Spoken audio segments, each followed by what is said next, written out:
kiai, para ulama dan para syahid-syahidnya Allah, para kekasih-kekasihnya Allah, dan yang saya hormati Kiai Haji Hatta Qodir, pimpinan Pondok Pesantren Darussalam. Hadir matur nuwun Kiai. Yang saya hormati Kiai Mujib Khudori, pimpinan Pesantren Tajul Quran Jakarta, matur nuwun Kiai.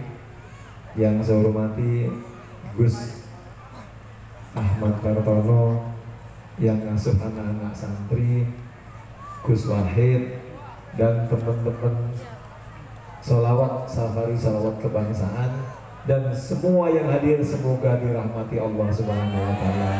Amin. Sebelum saya bercerita sedikit tentang ini, kita sholawat dulu 10 kali mawon ibu ya.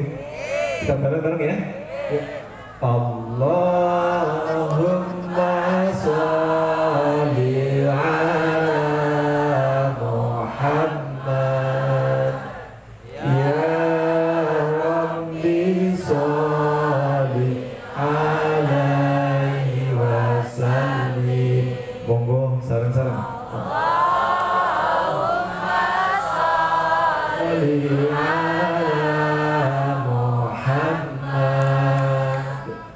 ya Rabbi sholli alaihi wasallim.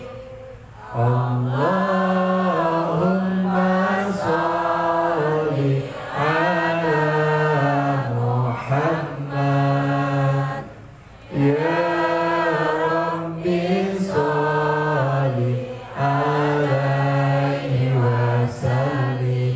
Ayo sareng-sareng monggo. Allahumma sholli ala Muhammad ya Rabbi sholli alaihi wasallim. Allahumma sholli ala Muhammad ya Rabbi sholli alaihi wasallim. Allahumma sholli ala Muhammad ya Rabbi sholli alaihi wasallim. Allahumma sholli ala Muhammad ya Rabbi sholli alaihi wasallim. Allahumma sholli ala Muhammad ya Rabbi sholli alaihi wasallim. Allahumma sholli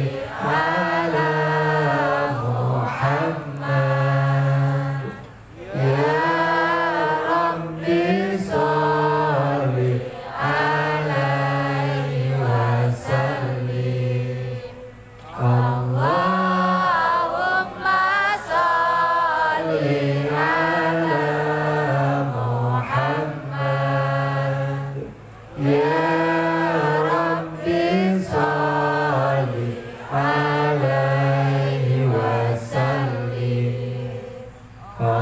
Allahumma sholli ala Muhammad ya Rabbi sholli alaihi wasallim. Allahumma sholli ala Muhammad ya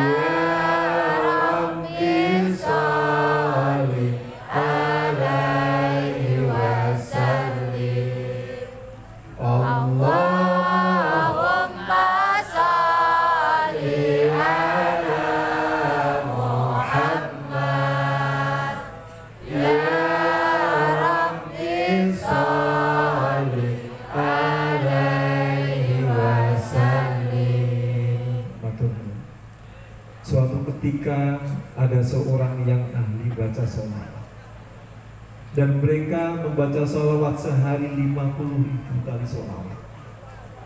Maka bertemulah dengan Rasulullah Sallallahu Alaihi Wasallam.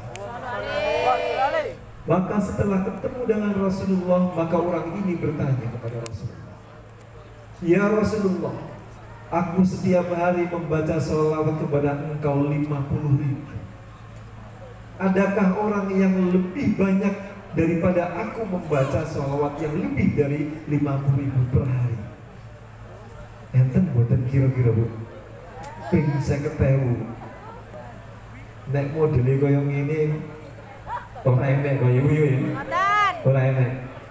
Tapi orang ini 50.000 lalu bertemu dengan Rasulullah. Di dalam dialog menyampaikan, "Ya Rasulullah, apakah ada orang yang selain aku yang membaca sholawat 50.000 tiap hari?" Maka Rasulullah terdiam. Lalu bertanya lagi, "Ya Rasulullah, apakah sholawat yang aku baca sudah sampai kepadamu?" Maka Rasulullah menjawab, "Sudah sampai kepada aku." "Apakah sholawatmu sudah sampai di arasnya Allah?" Maka dijawab, "Sudah sampai di arasnya Allah." Maka orang ini bertanya kembali kepada Rasulullah, "Ya Rasulullah, apakah ada orang yang membaca sehari 50.000 yang lebih dari aku ya Rasulullah?" Diam Rasulullah. Kemudian ditanya lagi, "Ya Rasulullah, adakah orang yang sholawatnya paling kau senangi dan siapakah dia?" Maka Rasulullah menyampaikan, "Ada orang yang selalu baca sholawat kepadaku dengan khusyuknya, dengan rasa cinta dan rindu kepada aku, dengan rasa sayang kepada aku, dan dia membaca 10 kali, tetapi aku lebih mencintainya daripada engkau 50.000. Timbang 50.000, ternyata sing 10 lebih dicintai daripada yang 50.000. Loh kenapa? Padahal kita diminta untuk perbanyak baca sholawat, perbanyak baca sholawat. Orang ini membaca sholawat yang sangat banyak, tetapi mereka karena kesombongannya dengan jumlah yang besar, "Aku bisa 50.000, orang lain tidak akan pernah ada yang 50.000. Sehingga Rasulullah mengatakan, "Aku lebih mencintai orang yang membaca karena rindu dan cinta kepadaku." Kira-kira jenengan baca sholawat itu sudah ada rasa cinta dan rindu ke Rasulullah dereng? Kira kumpul no bareng? Nek dereng, ayo kita belajar bareng-bareng. Iya. Kenapa? Ternyata sholawat yang ada rindunya kepada Rasulullah, ada cintanya kepada Rasulullah, jauh lebih dicintainya daripada jumlah yang sangat banyak. Karena mereka ada rasa sombongnya, akulah yang paling banyak membaca sholawat. Akhirnya sampai malaikat Jibril itu pernah datang kepada Rasulullah. "Ya Rasulullah, kalau ada umatmu yang membaca sholawat karena rindu dan cintanya kepadamu ya Rasulullah, aku akan sujud kepada Allah, dan aku tidak akan pernah mengangkat kepalaku sebelum orang yang membaca sholawat karena cinta dan rindu kepadamu dimaafkan oleh Allah." Nek ping 10 tapi rasa rindu dan cintanya besar ke Rasul, maka malaikat Jibril tidak akan mengangkat kepalanya sampai dimaafkan oleh Allah. Karena malaikat itu semuanya juga bersolawat. Apa? Dalam surat Al-Ahzab bunyinya apa? "Innallaha wa malaikatahu yusholluna 'alan nabi ya ayyuhalladzina amanu shollu 'alaihi wa sallimu taslima." Nabi, malaikat itu sholawat, tapi sholawatnya harus diikuti dengan rasa rindu dan cinta kepadanya. Jadi kalau mulai bersholawat, maka tatalah begini, "Ya Allah, aku bersholawat kepada kekasihmu ya Allah, karena aku cinta dan rindu kepadanya." Walaupun hati kita belum ada rasa rindu, gak apa-apa, sampaikan, "Ya Allah, aku bersholawat karena aku rindu dan cinta kepadanya."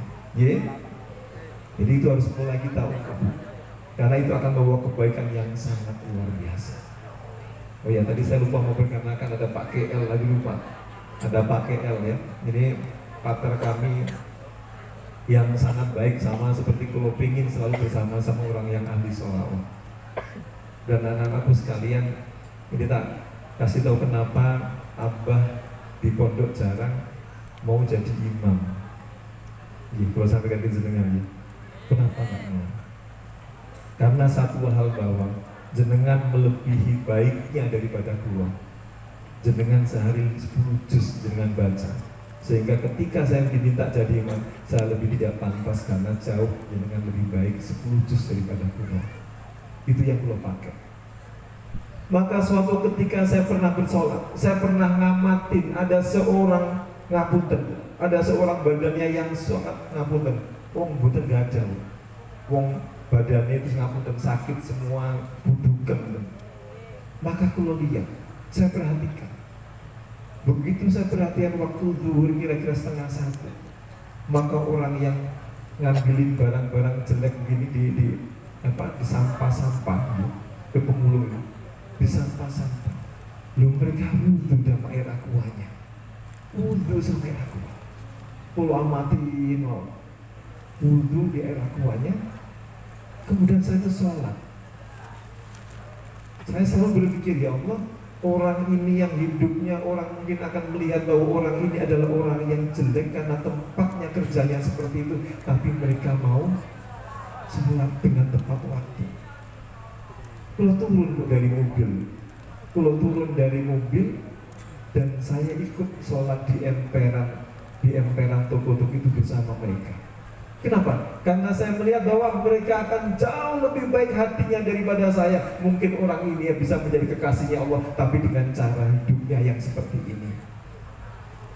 Banyak ngapunten anak-anakku sekalian, anak tahfidz Al-Quran Cinta Rasulullah. Abah selama ini ngapunten, selalu merasa jadi orang yang tidak baik, dibantu dengan siapapun, mau dengan tukang becak, mau dengan pengemis dan sebagainya. Abah selalu melihat bahwa mereka lah yang jauh lebih baik. Sehingga itulah yang kita harus menghormati orang lain, siapapun itu. Abah selalu menghormati anak-anakku sekalian. Jadi anak-anakku sekalian yang pondok tahfidz Al-Quran ini, jangan pernah memandang seorang dengan sebelah mata. Jangan pernah merasa lebih baik kita daripada orang lain, sekalipun mereka adalah pengamen, sekalipun mereka adalah pezina, sekalipun mereka adalah seorang perampok. Kenapa demikian? Dulu ada ketika zaman Nabi Isa, zaman Nabi Musa, ada seorang yang sangat alim, ada orang yang sangat tidak pernah berbuat dosa. Yang satunya mereka adalah pezina. Mereka seumur hidupnya dari tempat zina ke tempat zina, sampai tua pun menjadi mak-mak, jadi mami.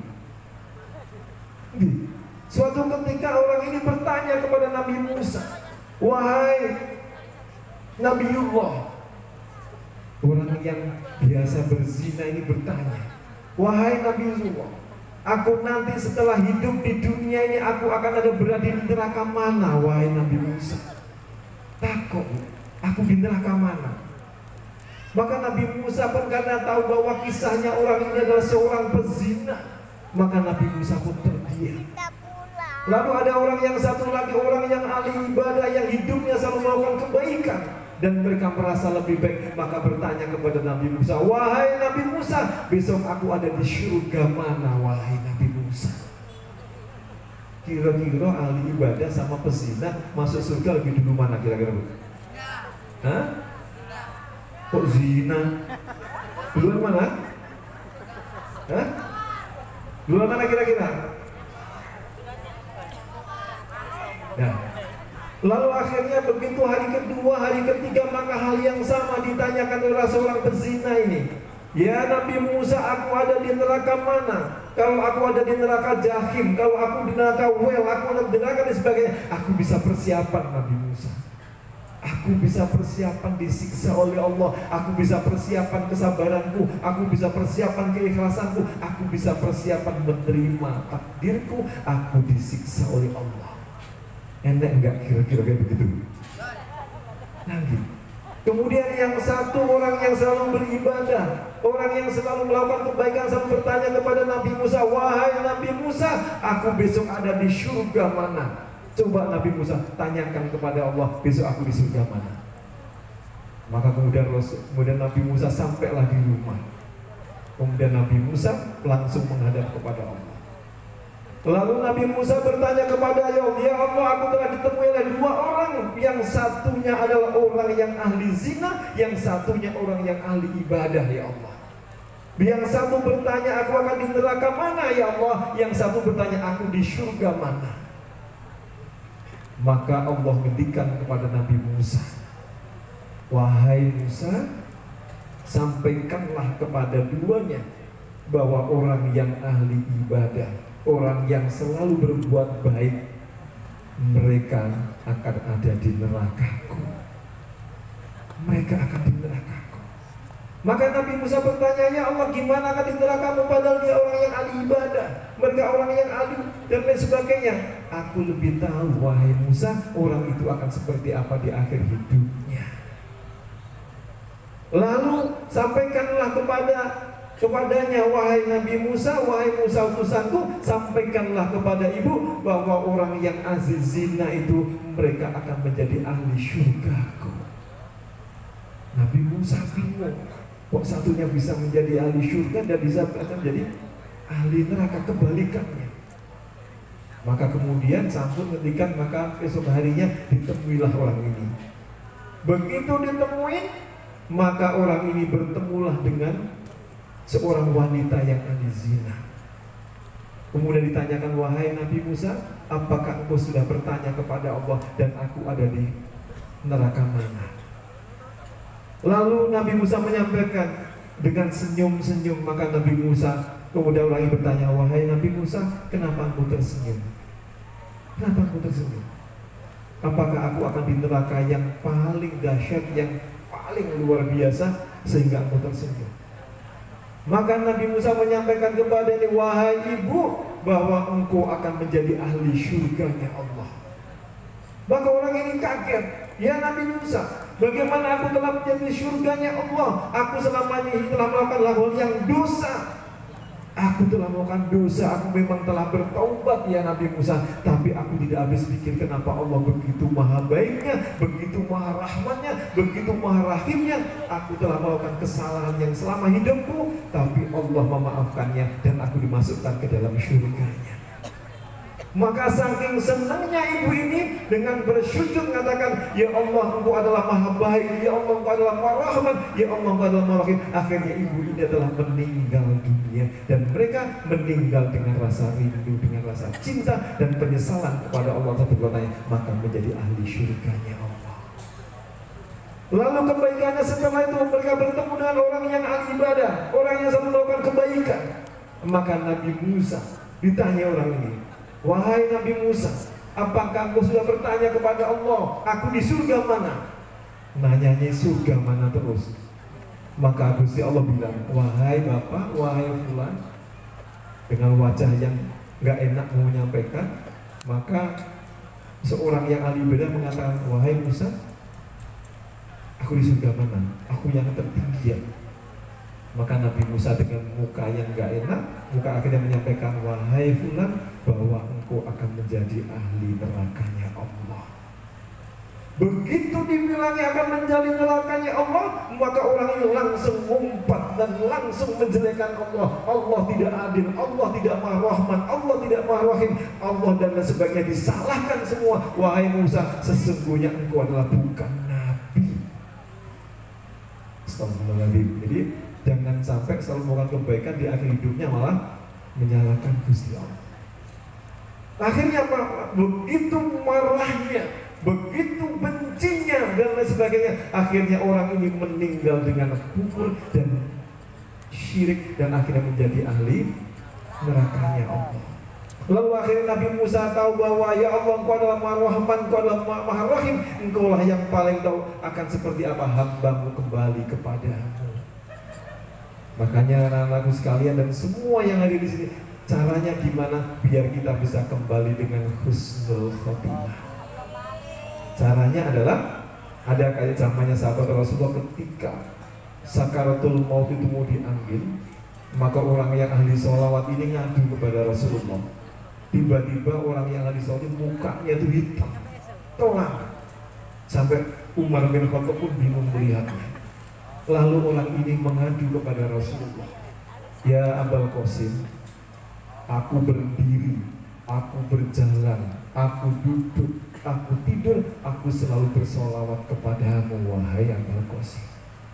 Maka belum selesai mengadu karena ini orang menjadi ahli solawat, maka langsunglah tidak lama malaikat Israel yang mengambil nyawanya. Tiba-tiba mukanya orang ini menjadi bersinar karena barokahnya salawat, karena rasa rindunya kepada salawat. Maka orang ini kemudian mukanya menjadi bersih, lalu kemudian meninggal, disolati, dikafani, diantarkan ke alam kubur. Maka kemudian sampai di alam kubur, maka kemudian diberitahu, dan di atas langit itu dalam kitab disebutkan bahwa sesungguhnya orang ini kain kafannya saja yang di dalam kubur mereka sudah bersama Rasulullah yang telah dicintainya dan disayanginya.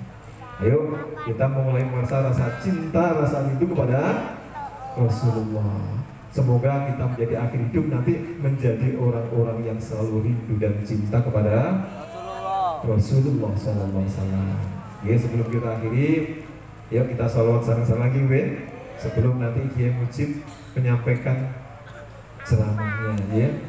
Dan insya Allah kegiatan begini akan kita adakan insya Allah sebulan sekali mungkin di tempat ini. Ya, sebenarnya semua itu, ya, insya Allah kita sebulan sekali buat ya. Dan mudah-mudahan nanti warga Samping Mojo nanti kita libatkan malam hari ini ngapunten nek goreng ini subuhannya mungkin. Mudah-mudahan pertemuan nanti kita ajak masyarakat di situ bareng-bareng biar kita bisa saling kebersamaan dan sebagainya, sehingga malam ini kayaknya jaminan gak apa-apa ya mungkin. Ya nanti sama. Jenengan itu seneng ketoprak umur kan? Seneng ketoprak umur kan? Gak seneng? Gak seneng gak situ kan? Ya. Oke, kita sebelum akhiri, sebelum Kiai Mujib ngaji, ayo kita sholawat bareng. Coba pasang hati, siapkan hati, mulai ada rasa rindu kepada Rasulullah. Mulai sekarang kita kalau selalu ya Allah, jadikanlah ketika aku baca sholat aku semakin rindu kepada Rasulullah, aku semakin cinta kepada Rasulullah, dan jadikanlah aku selalu bersama Rasulullah sampai di akhirat kelak dan bersama dengan beliau. Pelan-pelan sholawatnya kita resapi dalam hati. Semoga kita menjadi ahlul baitnya Rasulullah Sallallahu Alaihi Wasallam dan kita menjadi ahli sholawatnya. Yuk pelan-pelan. Allahumma sholli ala Muhammad ya Rabbi sholli alaihi wasallim. Yuk sarang-sarang. Sholli ala Muhammad ya Rabbi sholli alaihi wasallim. Allahumma sholli ala Muhammad ya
Allahumma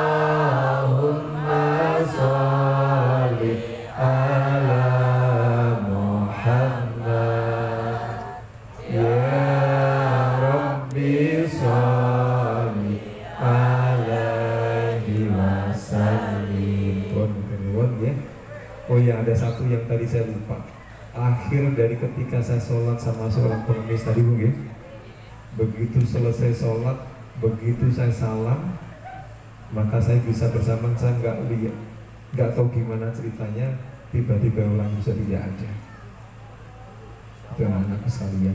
Jadi jangan pernah melihat apapun dari bentuk fisiknya orang, tapi lihatlah orang dari cintanya kepada Allah. Lihatlah orang dari cintanya kepada Rasulullah, maka kita akan mendapatkan kebaikan dari apa yang kita lihat. Ya, jadi mulai sekarang jangan pernah nyalakan siapapun, jangan pernah memandang orang lain jelek, maka lihatlah diri kita bahwa kita masih kurang baik dibanding orang lain. Ya, buat ngatur mawar. Ihdinas siratal mustaqim, wabillahi taufiq wal hidayah. Wassalamualaikum warahmatullahi wabarakatuh.